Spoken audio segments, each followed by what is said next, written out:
اعوذ باللہ من الشیطان الرجیم بسم اللہ الرحمن الرحیم الحمد لأہلہ والصلاة علی اہلہا اما بعد۔ محترم ناظرین کرام، السلام علیکم ورحمۃ اللہ وبرکاتہ۔ کربلا والوں کی بصیرت کے عنوان پہ 7ویں قسط لے کر آپ کی خدمت میں حاضر ہوا ہوں۔ گزشتہ مباحث میں ہم نے عرض کیا کہ کربلا حقیقت میں اگر دیکھا جائے تو درس بینش و بصیرت ہے۔ کربلا سے صحیح معنی میں درس حاصل کرنے کی ضرورت ہے، عبرت حاصل کرنے کی ضرورت ہے۔ کربلا کے جو شہداء ہے، ان کے فرامین کو مشعل راہ بنا کر ان کے دستورات کو اپنی زندگی میں پیادہ اور اپنی زندگی میں ان کے دستورات پر عمل کرنے کی ضرورت ہے، تاکہ ایک انسانی اور اسلامی، قرآنی اور معصوم پسند زندگی گزار سکے۔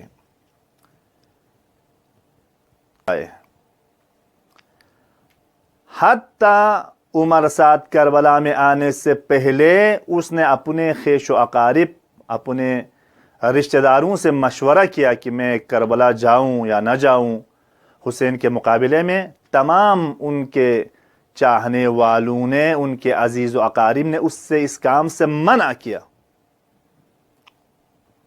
لیکن بدبختی ہے انسان کی، یہ شخص جو ہے تمام ان کے رشتہ داران، عزیزان، ان کے چاہنے والوں نے اس کو منع کیا کہ حسین کے مد مقابلے میں نہ جانا، تمہاری جو ہے بدبختی کے باعث بنے گا، اور جو ہے تمہیں جو ہے خدا کی رحمت سے تم دور ہو جاؤ گے، اور قیامت میں جو ہے جہنم جو ہے تمہارا ٹھکانہ بنے گا۔ خلاصہ تو یہ ان کے مشورے کے بعد اس بات پر آمادہ ہو جاتے کہ وہ نہ جائے، لیکن رات کو وہ سوچتا رہتا ہے کہ سنا ہے کہ کوئی اپنے آپ سے کہہ رہا ہے، سنا ہے جہنم بھی ہے، سنا ہے جنت بھی ہے، لیکن اگر میں کربلا حسین کے مقابلے میں جاؤں تو میں جہنمی بنے گا، گناہگار بنے گا۔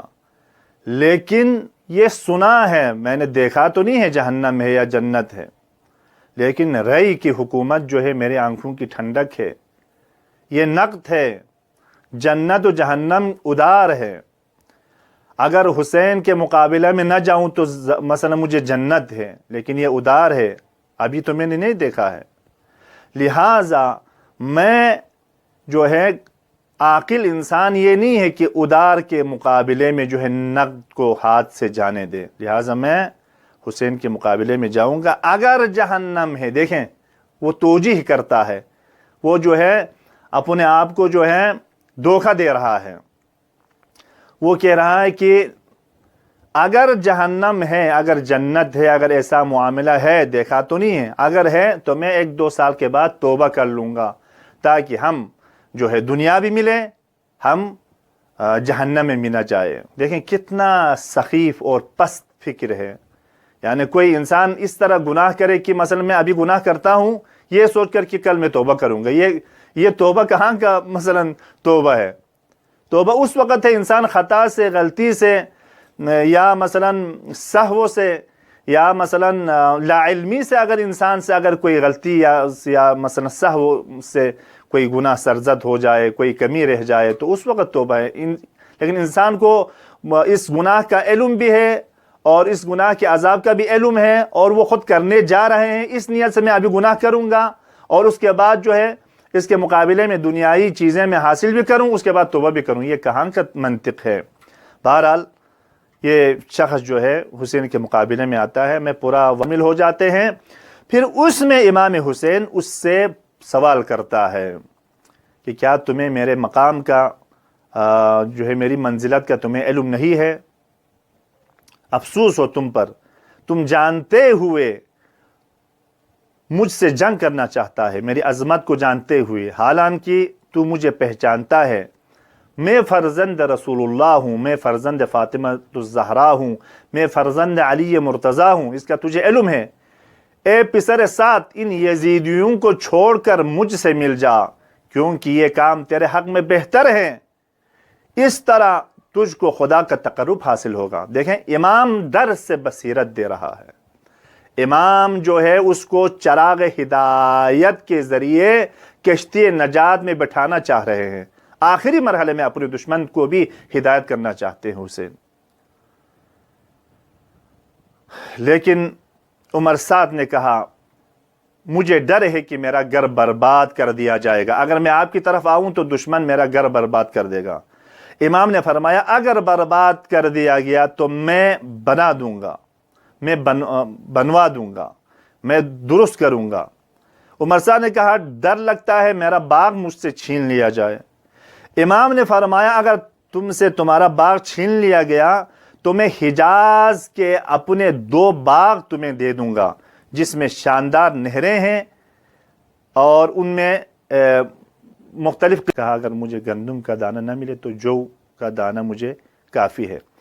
بہرحال افسوس کی بات یہ ہے بے بصیرت انسان، گنہگار انسان حکومت و منصب و جاہ و منصب و مال و دولت کے لالچ میں فرزند زہرا کے خون میں اپنا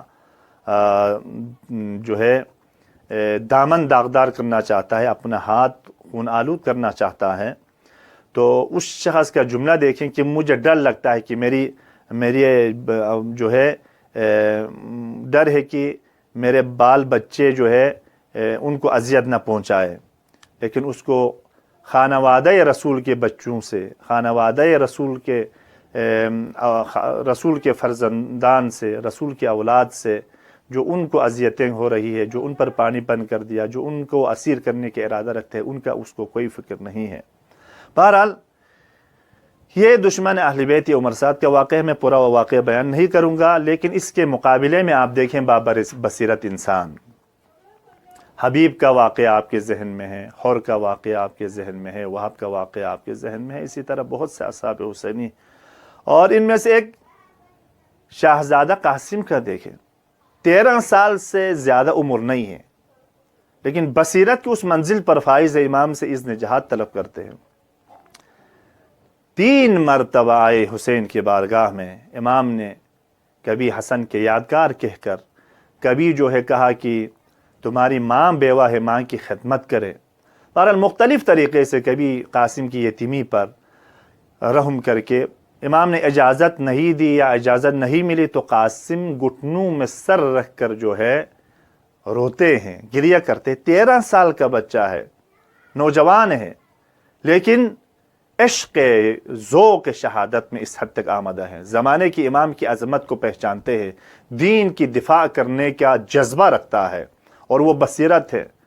تب امام نے قاسم سے پوچھا قاسم کیف الموت عندک، قاسم موت تیری نظر میں کیا ہے؟ کیف الموت عندک، موت تیری نظر میں کیا ہے؟ تو قاسم نے کہا احلا من العسل، شہد سے زیادہ شیرین سمجھتا ہوں۔ کیوں؟ زمانے کی امام کی اطاعت میں، حرم رسول اللہ کی دفاع میں، حق پر جان دینے کے لیے، حق پر مر مٹنے کے لیے جو تیار ہو جاتا ہے، حق کو بچانے کے لیے، حق کے خاطر، دین اسلام کی خاطر، مکتب کے خاطر، قرآن کی صحیح تفسیر کے لیے، نقش الا اللہ بر صحرا نوشت، قرآن کی تفسیر کے لیے، حقیقت توحید کے لیے، حقیقت دین کو بیان کرنے کے لیے، اہل بیت عصمت و طہارت، رسول اللہ کے واقعی جانشین، نواسے رسول کے حفاظت اور محافظت کے لیے، اور شریعت کی بچاؤ کے لیے، شریعت کو حفاظت کرنے کے لیے، شریعت کی حفاظت کے لیے جو جان دے اور حرم رسول اللہ کی دفاع میں جان دے، وہ موت قاسم کہتے ہیں وہ یہ موت میرے لیے سعادت ہے، میں اس موت کو شہد سے زیادہ میٹھی اور شیرین سمجھتا ہوں۔ یہ ہے کربلا والوں کی بصیرت۔ اور ادھر حضرت عباس علمدار اور عباس علمدار کے بھائیوں کے اس بصیرت کو دیکھیں۔ دشمن کی طرف سے 9 محرم کو اور 10 محرم کی صبح کو یہ دونوں روایتیں موجود ہیں، امان نامہ لے کے آئے۔ ایک دفعہ شمر نے، ایک دفعہ جو ہے شمر کے کسی کارندے نے امان نامہ لے کے آتے ہیں، کس کو؟ حضرت عباس کے لیے اور حضرت عباس کے بھائیوں کے لیے امان نامہ لے کے آتا ہے۔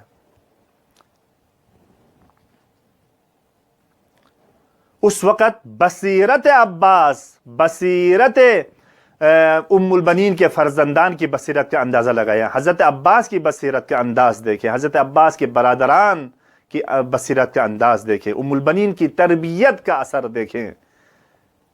اس عالم میں اس خطرناک موڑ پہ امان نامہ لے کے آیا شمر ملعون یزید کی فوج سے،